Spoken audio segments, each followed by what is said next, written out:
বলেন ইয়া আইয়ুহাল্লাযীনা আমানু আমিনু বিল্লাহি ওয়া রাসূলিহি। জোরে বলেন আল্লাহু আকবার। বাইরামান আল্লাহ রাব্বুল আলামিন বলেন ইয়া আইয়ুহাল্লাযীনা আমানু, হে ঈমানদারগণ, আমিনু ঈমান আনো, বিল্লাহি আল্লাহর প্রতি, ওয়া রাসূলিহি এবং তার রাসূলের প্রতি।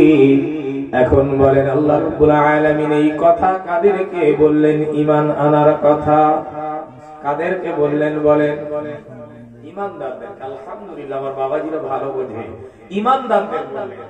তাহলে এখানে একটা ভাববার বিষয়, কিন্তু এই কথাটা তো ঈমানদারদের বাদ দিয়ে আল্লাহ তাআলা অন্য কাউকে বলতে পারতেন নাকি?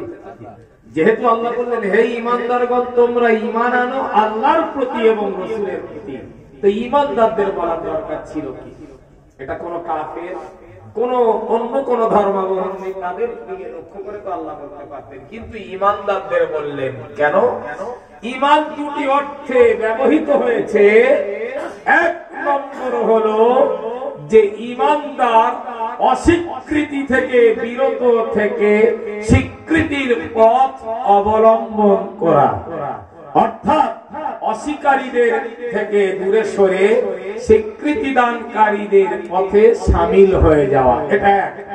দুই হলো যে সে কোন জিনিসের উপর প্রত্যেকটা জিনিসকে সাচ্চা দিলে সরল অন্তঃকরণে তার চলা, তার বলা, ওঠা, বসা, তার শত্রুতা, বন্ধুত্ব, সংগ্রাম, যাবতীয় কর্মকাণ্ড সে যে আকীদার উপর বিশ্বাস করেছে সেই আকীদার উপর পূর্ণাঙ্গভাবে মেনে চলা, এটা আর এক।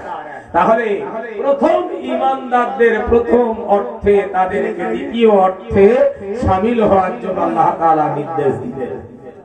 এখন আরেকটি কথা, আমরা যারা এখানে এসেছি আলহামদুলিল্লাহ সবাই আমরা ঈমানদার নাকি?